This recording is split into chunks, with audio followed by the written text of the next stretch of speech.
میں آج کے اس ولاگ میں آپ کے ساتھ سورۃ البقرہ کے معجزات اور اپنی زندگی میں ہونے والے کرشمات شیئر کروں گی۔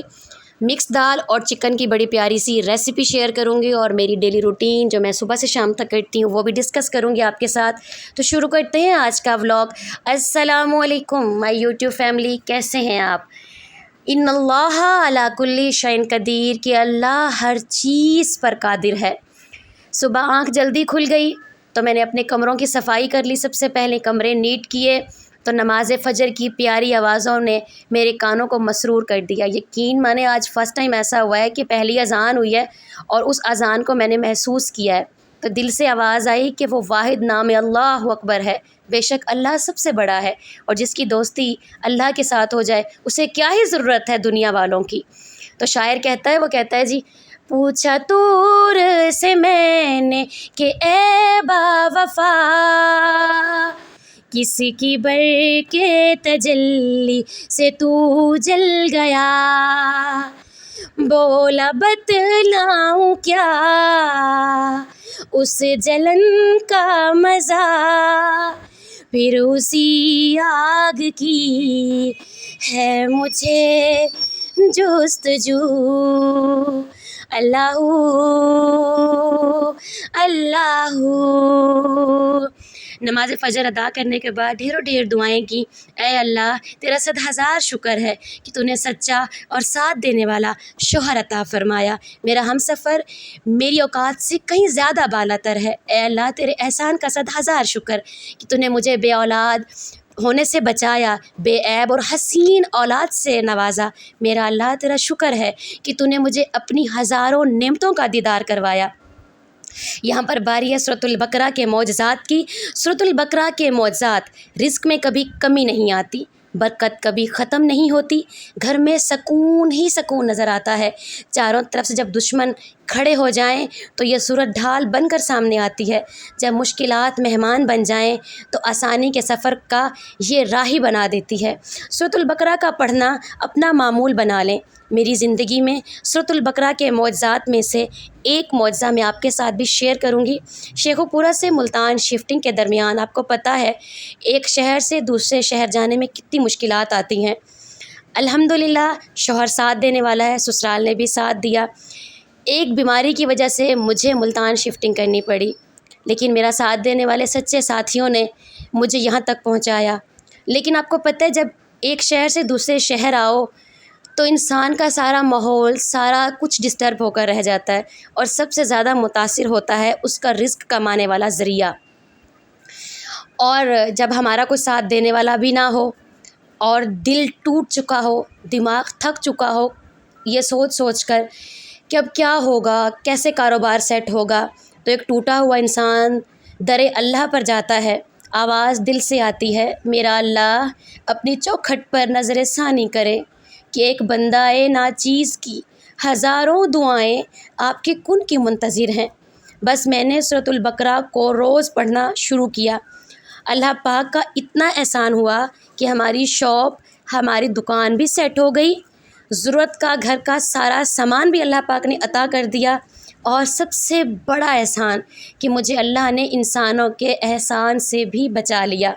آج الحمدللہ میں ایک مطمئن زندگی گزار رہی ہوں، میری اوقات، میری حیثیت سے کہیں زیادہ مجھے میرے اللہ نے نوازا ہوا ہے۔ یہاں میں کچن میں آ گئی تھی قرآن پاک اور سورۃ بقرہ کو پڑھنے کے بعد۔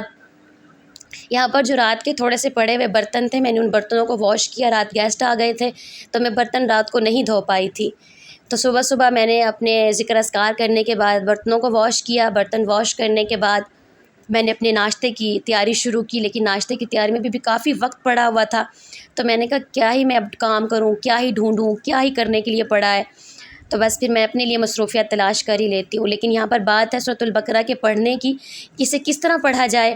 دن میں کسی بھی ٹائم اول و آخر آپ نے 3 مرتبہ، 1 مرتبہ، 5 مرتبہ، 7 مرتبہ، 9 مرتبہ، 11 مرتبہ درود شریف پڑھ لینا ہے۔ نیت جس کام کے لیے پڑھ رہی ہیں اس کی کر لیں، اس کے بعد آپ اپنی جائز حاجت کے لیے اسے پڑھیں۔ اس کے درمیان بولنا کسی سے بھی نہیں ہے، یقین کامل موسٹ امپورٹنٹ ہے۔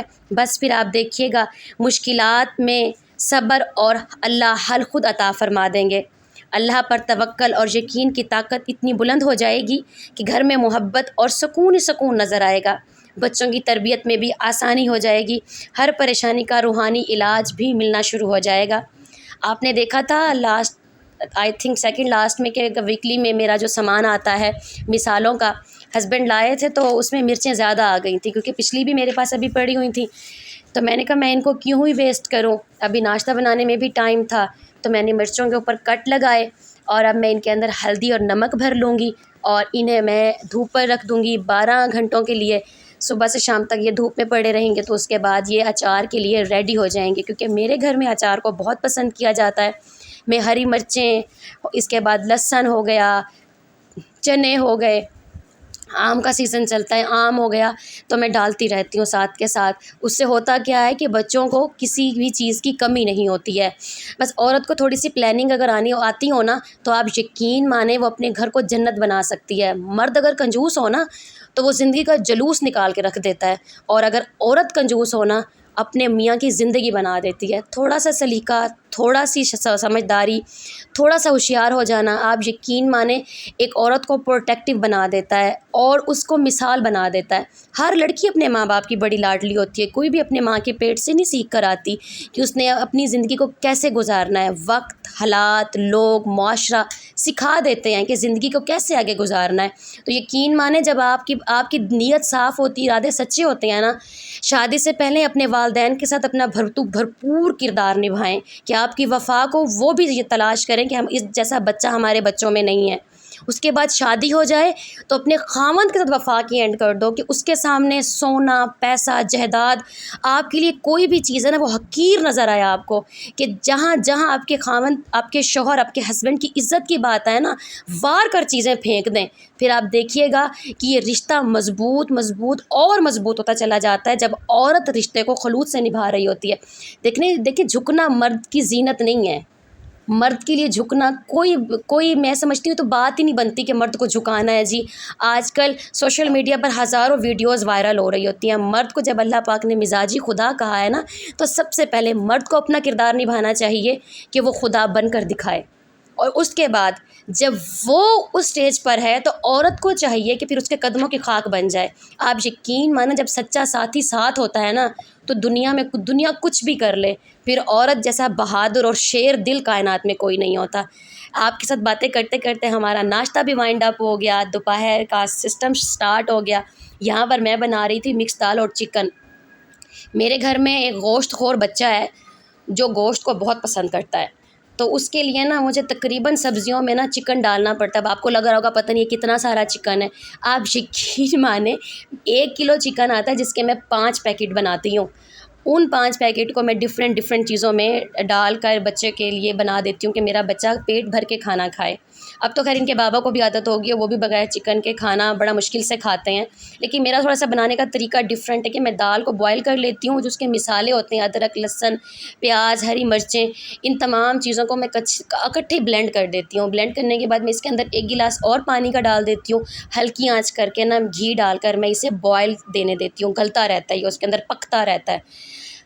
جب یہ پک کر اپنا گھی ریلیز کر دیتا ہے تو پھر میں اس کے اندر خشک مسالہ جات اور چکن ایڈ کرتی ہوں، لیکن چکن کو بھی خاص کر کوشش کیا کریں کہ فرائی کیا کریں آئل میں، کوشش کیا کریں کہ اس میں لہسن بھی ایڈ کر لیں، لیکن میں لہسن نہیں ڈالتی، میں اسے سمپل آئل میں ہی فرائی کرتی ہوں۔ فرائی کرنے کے بعد اس کا جب ڈارک پنک کلر یا ہلکا براؤن کلر اس طرح کا کچھ آ جائے تو آپ نے اسے نکال لینا ہے اور پھر آئل کے اندر اپنا مسالہ ڈال دینا ہے اور میں نے اسے کڑھنے کے لیے چھوڑ دینا ہے۔ میرے گھر میں نا اسپیشلی یقین مانیں کوئی سوسز نہیں آتی ہیں، مجھے نہیں پتہ کہ جو چائنا سوس چل رہی ہیں آج کل، سویا سوس ہے، چلی سوس ہے، یہ کیا ہے، ان کے کیا ہی ذائقے ہیں، میں نے آج تک نہیں منگوایا، لیکن اب میں کہہ رہی ہوں کہ میں ٹرائی کروں، کیونکہ میں نے چینل بنایا ہے تو اس سے ریلیٹڈ جو ریسیپیز ہوتی ہیں وہ میں ٹرائی کیا کروں، کیونکہ محمد کے بابا چائنیز چیزوں کو بالکل لائک نہیں کرتے، ایون وہ تو گرم مسالہ بھی نہیں یوز کرنے دیتے تھے، انہیں میں نے کہہ کے ایگری کیا ہے بھائی اللہ کے بندے یہ جڑی بوٹی ہے اور یہ باڈی کے لیے بڑی امپورٹنٹ ہے، اس میں کالی مرچ ہے، زیرہ ہے، بادیان کا پھول ہوتا ہے، بڑی الائچی ہوتی ہے، چھوٹی الائچی ہوتی ہے، اس کے بعد اس کے اندر دال چینی ہوتی ہے، تو اسے ہم اپنی لائف میں ان رکھیں، یہ تیزابیت کو ختم کرتی ہے کھانے کے، تو پھر الحمدللہ وہ انہوں نے نا لانا سٹارٹ کر دیا ہے راشن میں. تو ہمیں صرف اپنے نا ہسبینڈ کو ڈیل کرنا آنا چاہیے. ہمیں ان کے ساتھ جب آپ وفاؤں کے دریا عبور کر جائیں گی نا تو آپ مرد اتنا پتھر دل نہیں ہوتا کہ وہ آپ کی طرف گامزن نہ ہو. آپ لائف کے ایک مقام پر اس سٹیج پر پہنچ جاتے ہو جب آپ کے میاں کی ساری وفائیں آپ کے ساتھ کھڑی ہوتی ہیں. تو برائے مہربانی اپنے ساتھ کو سچا کر کے نبھائیں. پھر آپ دیکھیے گا کہ وہ سچائی آپ کو کن کن معجزات کے قدموں سے عبور کرتی ہوئی کن بلندیوں پر لے کے جاتی ہے. تو یہاں پر میں نے دال کو بھی ہلکا سا بلینڈ کر لیا تھا کہ کیونکہ اسے میش کرنا گھوٹنے کے ساتھ میرے لیے بڑا مشکل ہو جاتا ہے، تو میں اسے ہلکا سا بلینڈ کر لیتی ہوں. اور پھر مسالے میں نے چکن ایڈ کر دیا. اور یہاں پر میرا چکن جو مسالے میں بن رہا تھا، حسنین اور ریان میرے آس پاس تھے، ماما کب کھانا بنے گا.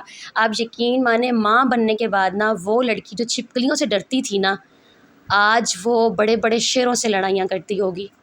یہ کہاوت نہیں ہے، یہ میری زندگی کا تجربہ ہے. یقین مانیں ماں بننا بہت بہت بڑی نعمت اور غنیمت ہے میرے اللہ پاک کی. یہ وہ واحد کرشمہ ہے جو اپنی رضا سے کرتا ہے. تو میرے اللہ کا بڑا 100,000 شکر ہے کہ میرے اللہ نے مجھے اولاد عطا فرمائی، کیونکہ ان کے ہونے سے تو میرے قدموں تلے جنت ہے. اور پھر مجھے بھی ماں ہی بننا ہے، ڈائن نہیں بن جانا. اللہ پاک مجھے ماں بننے کی توفیق عطا فرمائے کہ میں اپنا ہر کردار بخوبی نبھاؤں. مجھے اللہ پاک اپنے شوہر، اپنے والدین، اپنے بچوں کا وفادار بنائے. اچھی اچھی نیتیں اور دعائیں کیا کریں. بس پھر کھانے سے فری ہونے کے بعد میری روٹین ہے، میں ڈیلی دن میں استغفر اللہ پڑھتی ہوں جتنا مجھ سے پڑھا جاتا ہے. تو میں نے استغفر اللہ کا ورد سٹارٹ کیا. بچے اور ہسبینڈ سو چکے تھے تو میں نے کہا کیوں نہ تھوڑی دیر اپنے بیٹھ کر اپنے گناہوں کی توبہ بندہ کر لے. دیکھیں انسانوں کو راضی کرتے رہیں گے تو کبھی نہیں راضی ہوتے. جب اللہ راضی ہو جاتا ہے تو سب راضی ہو جاتے ہیں. اب اپنی نیت صاف رکھیں، اپنے ارادے پاک رکھیں. باقی رب جانے، آپ کے معاملات جانے اور انسان جانے. بچوں کا ٹیوشن کا ٹائم ہو گیا تھا، انہیں ٹیوشن بھیجا. آج کا دن میرا ایسا گزرا. آپ لوگوں نے دعا میں یاد رکھنا. آج کا ولاگ کیسا لگا ضرور بتائیے گا. اللہ حافظ.